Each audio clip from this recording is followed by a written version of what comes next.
मतदान केंद्रावर कमीत कमी 2 व जास्तीत जास्त 4 ईव्हीएम म्हणजेच इलेक्ट्रॉनिक वोटिंग मशीन असतील।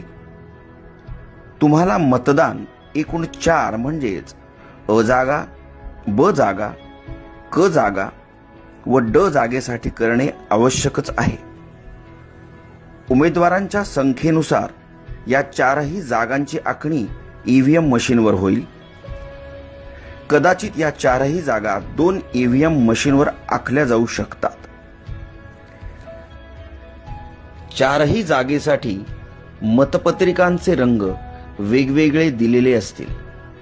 अ जागेसाठी पांढरा रंग, ब जागेसाठी फिका गुलाबी रंग, क जागेसाठी फिका पिवळा रंग व ड जागेसाठी फिका निळा रंग असेल। प्रत्येक मशीनवर उमेदवाराचे नाव व त्याचे निवडणूक चिन्ह असेल। अ जागेखालील योग्य उमेदवारासमोरील बटन दाबा, लाल लाईट लागेल। याचा अर्थ अ जागेसाठी मतदान प्रक्रिया पूर्ण झाली। ब जागेसाठी हीच पद्धत वापरा, क जागेसाठी हीच पद्धत वापरा, ड जागेसाठी हीच पद्धत वापरा।